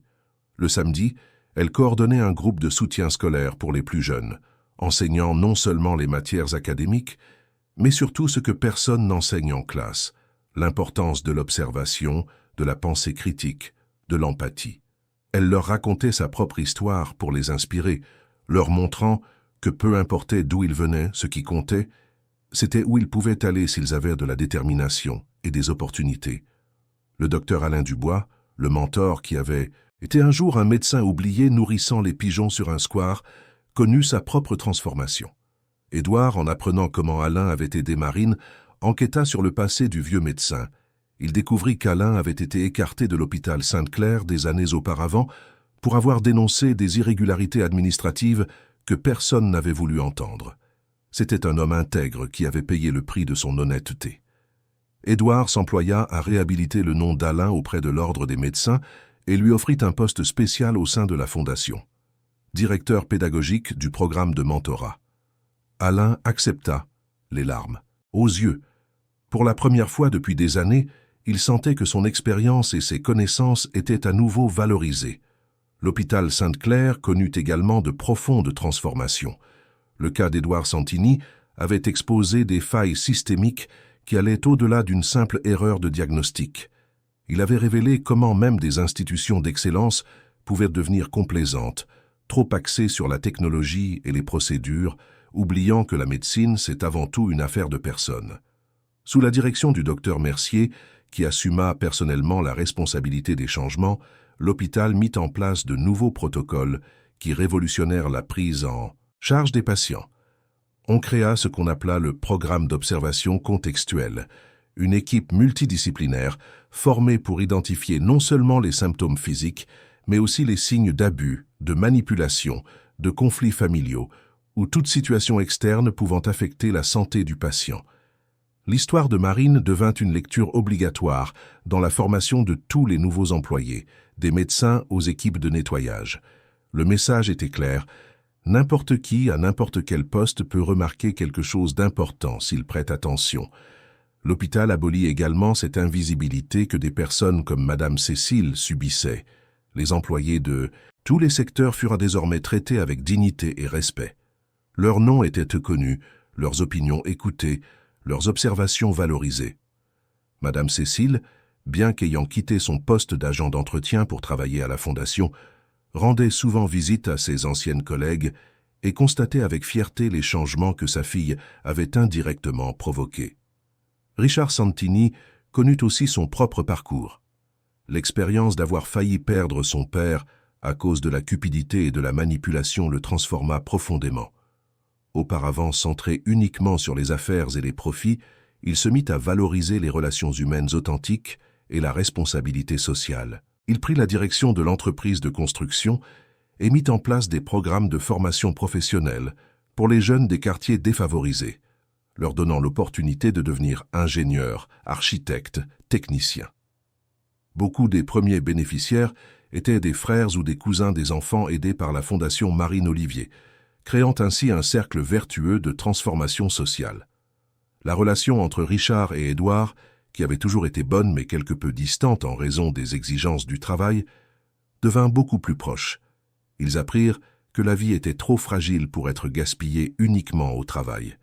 Ils se mirent à déjeuner ensemble chaque semaine, à voyager ensemble pendant les vacances, à parler ouvertement de leurs sentiments et de leur vulnérabilité. La douleur de la trahison de Véronique, bien que profonde, finit par servir de catalyseur pour les rapprocher d'une manière qu'ils n'auraient peut-être jamais atteinte dans des circonstances normales. Quant à Véronique, son histoire se termina de manière moins dramatique, mais non moins définitive. Condamnée pour plusieurs crimes, elle purgea 3 ans de peine en régime de semi-liberté. À sa sortie, elle était complètement différente de la femme élégante et confiante qu'elle avait été. Les cheveux grisonnants, mal entretenus, des vêtements simples, un regard vide. Elle tenta de recommencer sa vie dans une autre ville, sous son nom de jeune fille, occupant des emplois modestes. On dit qu'elle vivait seule dans un petit appartement, sans le luxe qu'elle avait un jour considéré comme indispensable. Certains y virent une justice poétique, d'autres simplement le prix de la cupidité. Fernand Lebrun connut un destin similaire. Condamné à une peine plus sévère en raison de son rôle de cerveau de l'escroquerie, il passa 5 ans en prison. Sa licence d'avocat fut révoquée de manière permanente. Il sortit de prison complètement ruiné financièrement et, moralement, sans l'arrogance qui l'avait un jour caractérisé. Il tenta de se réinventer comme consultant dans une petite ville de province, mais sa réputation le suivait. C'était un rappel constant que les raccourcis et le manque d'éthique ont toujours un prix. Le docteur Auguste Moreau ne se remit jamais du scandale. Sa licence médicale fut révoquée, il fut condamné pénalement et dut faire face à de nombreuses actions civiles de la part de patients qui découvrirent avoir été lésés par ces pratiques contraires à l'éthique au fil des ans. Il perdit tout, sa carrière, sa réputation, ses biens matériels. Il se mit à vivre reclus, évitant tout contact social, portant le poids de la culpabilité et de la honte. Mais cette histoire n'est pas celle de ceux qui sont tombés, c'est celle de ceux qui se sont relevés. C'est une histoire de transformation, de rédemption, de seconde chance et du pouvoir extraordinaire de l'observation et du courage. Marine grandit en conservant son essence, mais en développant des compétences qui la rendirent encore plus remarquable. À 17 ans, elle avait déjà publié un article dans une revue médicale sur l'importance de l'observation comportementale dans les diagnostics complexes, coécrit avec les docteurs Mercier et Dubois. L'article eut un retentissement international et lui valut des invitations à participer à des conférences et des symposiums, où elle racontait son histoire et plaidait pour une médecine plus humanisée. Elle devint également une militante pour la valorisation des travailleurs invisibles. Elle donnait des conférences dans les écoles et les entreprises sur la dignité de toutes les professions et sur le fait que chaque personne mérite le respect, quel que soit son poste ou son salaire. Elle parlait de sa mère avec une immense fierté, des nuits qu'elles avaient passées ensemble dans les couloirs de l'hôpital, des leçons d'humilité et de travail acharné qui avaient forgé son caractère. Madame Cécile, de son côté, s'épanouit de manière qu'elle n'aurait jamais imaginée. Elle se découvrit un talent pour la gestion, une empathie naturelle pour les familles en situation de vulnérabilité et une incroyable capacité à faire avancer les choses. Sous sa coordination, la Fondation s'étendit à d'autres villes de la région et prévoyait déjà d'atteindre d'autres régions. Elle avait son propre bureau, une équipe sous sa direction et était appelée Madame Cécile par les plus jeunes, même sans diplôme universitaire. Elle restait humble, se souvenant toujours d'où elle venait, mais marchait désormais avec l'assurance de quelqu'un qui connaissait sa valeur. Édouard Santini avait 63 ans et était en pleine forme physique et mentale. Les fantômes de ces semaines terribles où il avait été manipulé et drogué le hantaient encore occasionnellement dans ses cauchemars, mais il avait appris à vivre avec ce traumatisme. Il suivait une thérapie régulière, se consacrait avec ferveur à des causes sociales et avait trouvé une paix intérieure qu'il n'avait jamais eue auparavant. Il se remaria cette fois avec une médecin qu'il avait rencontrée pendant sa convalescence, une femme simple, authentique, qui l'aimait pour ce qu'il était et non pour ce qu'il possédait. La relation entre Édouard, Richard et les familles Olivier et Dubois devint quelque chose de magnifique à voir. C'était plus que de la reconnaissance et de la gratitude. C'était une famille de cœur. Ils célébraient les anniversaires ensemble, passaient les fêtes ensemble, pleuraient et riaient ensemble. Édouard traitait Marine comme sa petite fille, lui donnait des conseils, assistait à toutes ses présentations scolaires, vibrait à chacune de ses réussites. Marine le voyait comme un grand-père, une figure qu'elle n'avait jamais eue, et lui rendait son affection par des visites fréquentes et de longues conversations sur la médecine, la vie et la philosophie. En terminale, Marine fit quelque chose qui surprit tout le monde. Elle demanda l'autorisation de réaliser un projet de fin d'études spécial impliquant une recherche de terrain à l'hôpital Sainte-Claire. Elle voulait documenter les changements mis en place au cours des 5 dernières années et mesurer leur impact réel sur la qualité des soins et la satisfaction des patients et du personnel. L'hôpital accepta sans hésiter et lui donna un accès total. Pendant 3 mois, Marine passa ses après-midi à interviewer des médecins, des infirmières, des techniciens, des équipes de nettoyage, des patients, des familles. Elle compila des données, analysa des statistiques, documenta des cas. Le résultat fut un travail de 120 pages qui impressionna les jurys d'évaluation non seulement par sa qualité technique, mais aussi par sa profondeur émotionnelle et la clarté de son écriture. Elle démontra, chiffres et récits à l'appui, que les changements mis en œuvre avaient abouti à de meilleurs diagnostics, des traitements plus efficaces et un environnement hospitalier plus humain. Mais le plus beau de son travail ne résidait pas dans les chiffres, il était dans les témoignages, des médecins racontant comment ils avaient appris à mieux écouter, des infirmières partageant des cas où elles avaient perçu des signes de violence domestique chez des patients et avaient pu intervenir, des agents d'entretien racontant comment ils étaient désormais salués par leur nom et comment leurs observations étaient prises au sérieux, des patients exprimant leur gratitude d'être traités comme des personnes à part entière et non comme un simple ensemble de symptômes. Marine conclut son travail par une réflexion personnelle qui laissa beaucoup de gens en larmes. Elle écrivit sur la façon dont une fillette invisible, transportant un seau de nettoyage, avait perçu quelque chose, que personne d'autre n'avait vu, parce que tout le monde regardait au mauvais endroit. Elle écrivit sur l'importance de valoriser chaque personne, indépendamment de sa position sociale, car le talent et la perception ne choisissent pas leur adresse pour naître. Elle écrivit sur la façon dont la médecine moderne, avec toute sa merveilleuse technologie, courait le risque d'oublier que derrière chaque patient, il y a une histoire, une famille, un contexte, et que les meilleurs traitements sont ceux qui prennent tout cela en considération. Le travail de Marine fut publié sous forme de livre par l'université et distribué gratuitement aux facultés de médecine de tout le pays. Il devint une lecture obligatoire dans de nombreux cursus. Il suscita des débats, des réflexions, des changements dans les programmes académiques. Marine, à seulement 17 ans, laissait déjà sa marque sur la médecine française avant même de commencer ses études. Lors de la remise des diplômes du baccalauréat, Marine fut la majeure de sa promotion. Elle monta sur la scène du théâtre du lycée dans sa robe simple mais élégante, achetée par sa mère avec tant d'amour, et fit face à l'auditoire rempli de familles, de professeurs et de camarades. Elle respira profondément et commença son discours. Elle parla de parcours, de la façon dont chaque personne présente avait une histoire unique de dépassement, de peur et de réussite. Elle parla de la façon dont l'éducation était l'outil de transformation sociale le plus puissant qui soit. De la façon dont un diplôme signifiait bien plus que des connaissances techniques. Il signifiait une opportunité, une perspective, la possibilité d'un avenir différent. Elle remercia les professeurs qui avaient cru en elle-même lorsqu'elle n'était qu'une boursière timide qui ne connaissait pas la moitié des références culturelles que ses camarades riches maîtrisaient naturellement. Puis, elle regarda l'auditoire et trouva sa mère. Madame Cécile pleurait discrètement, essayant de cacher ses larmes avec un mouchoir en papier froissé.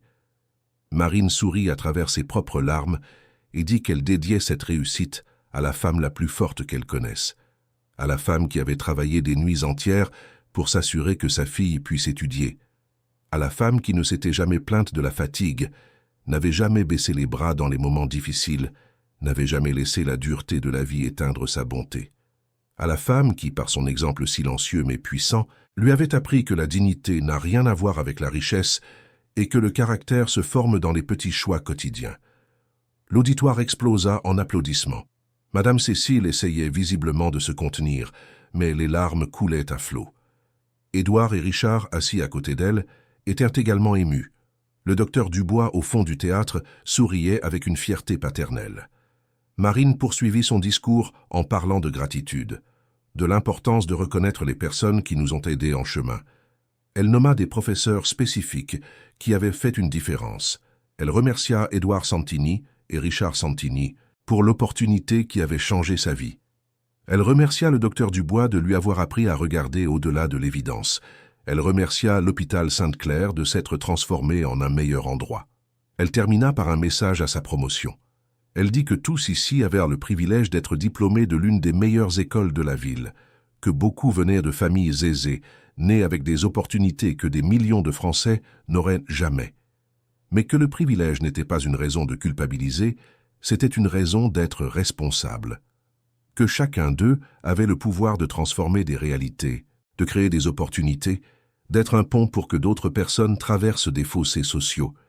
Elle leur demanda de ne pas devenir des adultes indifférents, centrés uniquement sur leur carrière et leur statut, de devenir des personnes attentives, qui prêtent attention à la souffrance environnante, qui ne s'habituent pas aux injustices simplement parce qu'elles ne les affectent pas directement. De se souvenir que le changement commence par de petites attitudes, de petits courages, de petits gestes d'humanité. Quand elle eut terminé, elle reçut une ovation debout, qui dura plusieurs minutes. Des camarades qui, au début du lycée, connaissaient à peine son nom la serraient maintenant dans leurs bras avec une admiration sincère. Les professeurs la félicitaient non seulement pour son discours, mais pour la personne qu'elle était devenue. C'était un moment de célébration, mais aussi de réflexion sur tout ce qui s'était passé depuis cette première nuit où une fillette curieuse avait décidé de prêter attention à quelque chose que tout le monde ignorait. Le bal de fin d'année eut lieu dans un club élégant. Marine invita non seulement sa promotion, mais aussi les jeunes de la fondation qu'elle considérait comme ses petits frères et sœurs. Elle voulait qu'ils voient qu'il était possible d'arriver là, que le chemin était difficile mais pas impossible. Ils passèrent la nuit à discuter, à danser, à rêver à voix haute de futurs possibles. Marine remarqua que beaucoup de ces garçons et filles montraient déjà les mêmes talents qu'elle avait un jour démontrés. Une observation aiguisée, une curiosité insatiable, une empathie naturelle. Elle se sentit pleine d'espoir pour l'avenir qu'ils construiraient. Les mois suivants, avant de commencer ses études de médecine, Marine se consacra entièrement au travail de la Fondation. Elle créa un programme spécial de préparation pour les futurs étudiants universitaires, leur apprenant non seulement les matières académiques, mais aussi comment gérer le syndrome de l'imposteur, comment s'adapter à des environnements où beaucoup venaient de réalités complètement différentes, comment rester fidèle à ses propres origines tout en évoluant professionnellement. Elle commença également un projet personnel de documentation. Elle demanda au docteur Dubois de lui raconter son histoire complète, enregistra des heures d'entretien et commença à écrire sa biographie. Elle voulait que le monde connaisse non seulement le sage mentor qu'il était maintenant, mais aussi le médecin courageux qui avait payé le prix de son intégrité et qui était ensuite revenu de ses cendres pour continuer à faire une différence. Alain fut ému par le projet, disant qu'il n'aurait jamais imaginé que son histoire puisse intéresser quelqu'un. Marine répondit que toute histoire de courage et de rédemption était intéressante, et que la sienne en était une. Quand le moment fut enfin venu de commencer la faculté de médecine, Marine était prête mais aussi nerveuse. Elle savait qu'elle ferait face à de nouveaux défis, qu'elle serait dans des amphithéâtres avec des gens qui avaient étudié dans des écoles privées très chères toute leur vie, qui parlaient couramment anglais depuis l'enfance, qui voyageaient à l'étranger pendant les vacances, qu'elle devrait travailler beaucoup plus dur pour suivre le rythme. Mais elle savait aussi qu'elle avait quelque chose que beaucoup de ses camarades n'auraient pas, une expérience réelle, une empathie développée dans des situations concrètes, une histoire de vie qui donnait un sens profond à son choix de la médecine. Le premier jour de cours, vêtue de la blouse blanche qu'elle rêvait de porter depuis qu'elle était petite, Marine traversa les couloirs de l'université avec sa mère à ses côtés. Madame Cécile avait pris un jour de congé spécialement pour accompagner sa fille à ce moment-là. Avant d'entrer dans la salle, Marine serra longuement sa mère dans ses bras. Elle lui murmura que rien de tout cela n'aurait été possible sans elle. Madame Cécile embrassa le front de sa fille et lui dit qu'elle avait toujours su que Marine était spéciale, qu'elle était née avec un don et que maintenant elle aurait enfin les outils pour l'utiliser pleinement. Pendant le premier semestre, Marine se distingua non pas par la compétition, mais par la collaboration. Elle créa des groupes de travail qui incluaient des camarades en difficulté. Elle partageait des documents, expliquait des concepts, aidait ceux qui étaient à la traîne. Certains professeurs remarquèrent que chaque fois que Marine était dans un groupe, tout le monde apprenait mieux. Elle avait ce don rare d'enseigner d'une manière qui avait du sens, en reliant la théorie à la réalité, les concepts aux personnes. Elle garda également l'habitude de visiter régulièrement l'hôpital Sainte-Claire.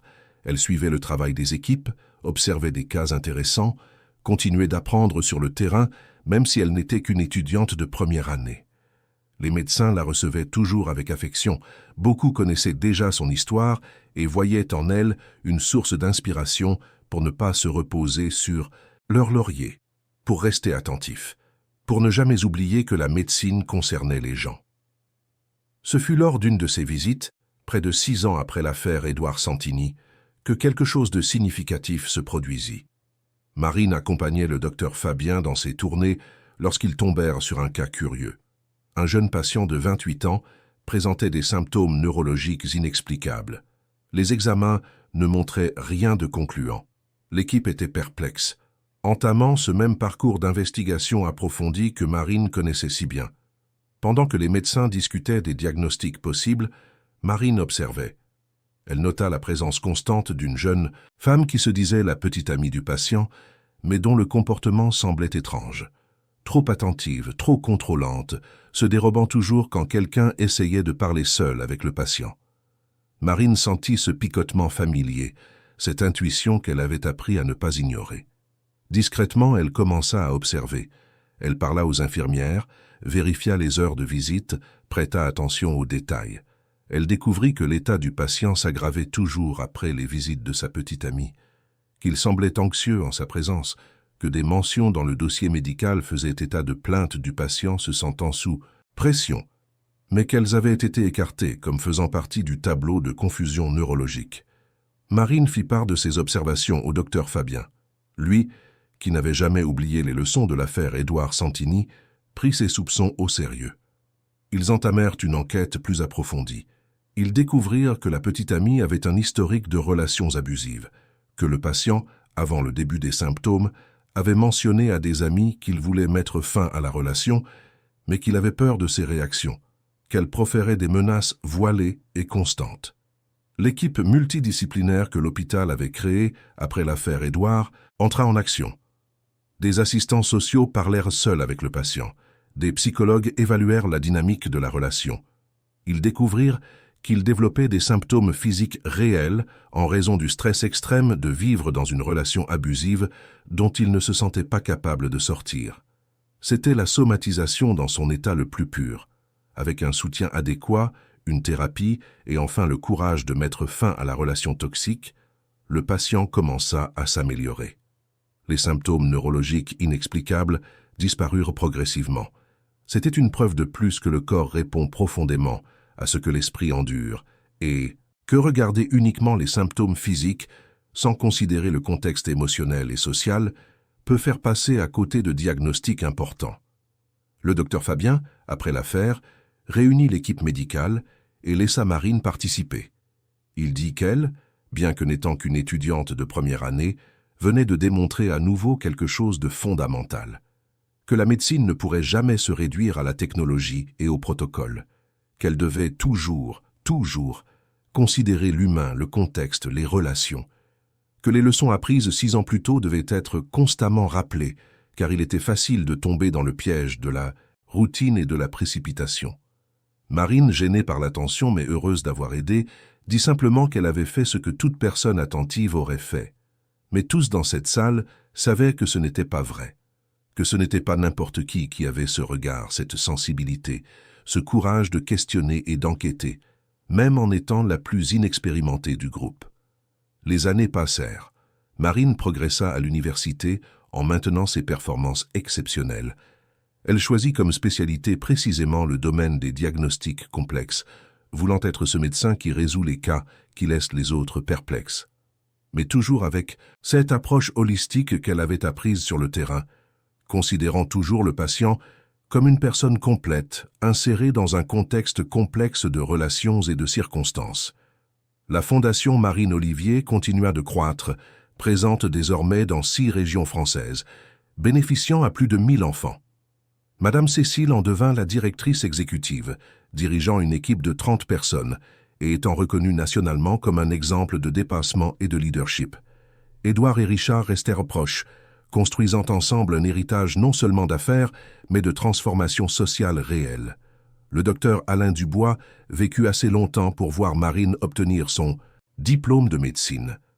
À 83 ans, malade mais lucide, il se rendit à l'hôpital Sainte-Claire par un matin ensoleillé spécialement pour assister au moment où Marine recevrait son diplôme. Il ne put retenir son émotion et pleura ouvertement quand elle, désormais docteur, le serra dans ses bras et lui murmura que rien de tout cela n'aurait été possible sans lui. Alain s'éteignit 3 mois plus tard, en paix, sachant qu'il laissait un héritage extraordinaire à travers cette fillette qu'il avait un jour rencontrée par hasard sur un square et qu'il avait décidé d'instruire. Marine dédia sa thèse de fin d'internat à la mémoire d'Alain. Elle écrivit sur l'importance des mentors qui croient en des potentiels encore non développés, qui voient des possibilités là où d'autres ne voient que des limitations. La thèse fut primée au niveau national et traduite dans d'autres langues, portant l'histoire d'une fillette invisible de Lyon dans le monde entier.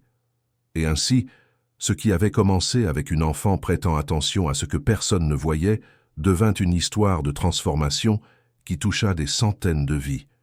Une histoire qui prouva que le talent n'a pas d'adresse fixe, que le courage ne dépend pas de l'âge, que faire ce qui est juste signifie parfois prendre des risques, même quand tout le monde vous dit de rester tranquillement à votre place. Marine n'oublia jamais d'où elle venait. Même en devenant une médecin respectée, une professeure d'université, une conférencière internationale, elle continua de visiter les quartiers défavorisés de Lyon. Elle continua de raconter son histoire pour inspirer d'autres enfants.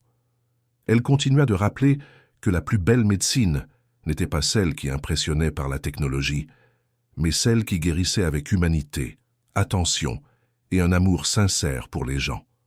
Dans un cycle qui se boucla parfaitement, Marine rejoignit le corps médical de l'hôpital Sainte-Claire. Elle travaillait spécifiquement dans l'équipe des diagnostics difficiles et dirigeait le programme d'observation contextuelle qui avait été créé grâce à sa propre histoire.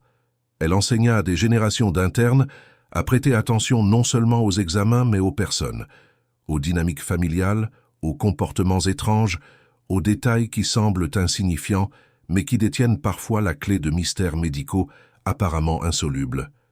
Bien des années plus tard, alors que Marine avait la quarantaine, mère de 2 enfants qu'elle élevait avec les mêmes valeurs d'humilité et d'observation apprises de Madame Cécile, elle fut invitée à donner une conférence à l'Organisation mondiale de la santé à Genève. Le thème était la médecine humanisée dans les pays en développement. Marine accepta et emmena avec elle sa mère, désormais à la retraite, mais toujours active comme consultante pour la Fondation. Sur la scène de cet auditorium rempli d'autorités médicales du monde entier, Marine raconta son histoire. Depuis cette première nuit où une fillette de 12 ans avait commencé à observer quelque chose d'étrange en transportant des seaux de nettoyage, jusqu'à ce moment présent où elle était une médecin reconnue internationalement. Elle parla d'Édouard, de Richard, d'Alain, de sa mère. Elle parla de l'importance de systèmes de santé qui valorisent toutes les personnes, qui ne créent pas de caste d'invisibles, qui reconnaissent que l'intelligence et la perception peuvent surgir des endroits les plus inattendus. Quand elle eut terminé, elle reçut une ovation debout qui dura plusieurs minutes. Mais le moment le plus émouvant vint après, lorsqu'une jeune médecin africaine l'aborda dans les couloirs. Elle dit que l'histoire de Marine avait complètement changé sa perspective sur la médecine, qu'elle retournerait dans son pays déterminée à créer des programmes similaires, valorisant les personnes de toutes origines, prêtant attention au contexte social et émotionnel des patients. Elle dit que Marine n'avait pas seulement sauvé Édouard Santini cette nuit-là à Lyon, mais qu'elle continuait de sauver des gens chaque jour par son exemple et ses enseignements. Marine serra la jeune médecin dans ses bras, les larmes aux yeux. Elle vit en elle la même flamme qu'elle avait un jour sentie en elle-même, cette détermination à faire une différence, ce refus d'accepter le statu quo injuste, ce courage de questionner même face à l'intimidation. Et elle réalisa que son histoire avait réellement transcendé le cas individuel d'Édouard. Elle était devenue une graine plantée en terre fertile, germant dans des lieux et des contextes qu'elle n'imaginait même pas. Madame Cécile, observant de loin, sourit avec cette fierté silencieuse mais profonde que seules les mères connaissent. Elle se souvint de cette petite Marine transportant son cahier usé dans les couloirs de l'hôpital, posant des questions que personne d'autre ne posait, voyant des choses que personne d'autre ne voyait. Et elle remercia silencieusement Dieu de lui avoir donné la force de continuer pendant toutes ces nuits épuisantes, tous ces moments d'incertitude où elle se demandait si elle parviendrait à offrir à sa fille un avenir meilleur. Cette nuit-là, dans sa chambre d'hôtel à Genève, Marine écrivit dans son journal, comme elle l'avait toujours fait depuis l'enfance. Elle réfléchit au parcours extraordinaire qu'elle avait vécu, à la façon dont tout avait commencé par une simple décision de prêter attention, de se soucier, d'agir, à la façon dont de petits actes de courage pouvaient déclencher des transformations incommensurables, à la façon dont le véritable pouvoir ne résidait pas dans la richesse ou la position sociale, mais dans l'intégrité, l'empathie et la détermination à faire ce qui est juste. Elle termina son entrée de journal par une phrase qui résumait tout ce qu'elle avait appris. Ne sous-estimez jamais le pouvoir de quelqu'un qui prête attention quand tous les autres ne font que regarder, car parfois, sauver une vie ne requiert ni diplôme ni technologie, seulement un cœur qui se soucie et des yeux qui voient de vraiment. Et ainsi l'histoire de la fillette invisible qui changea tout continua d'inspirer des générations, prouvant que les héros ne portent pas toujours de cape, ni non de super-pouvoir. Parfois, ils apparaissent en transportant des seaux de nettoyage, avec des cahiers usés dans les mains et une détermination inébranlable à faire la différence. peu importe la taille de l'obstacle ou le poids des circonstances.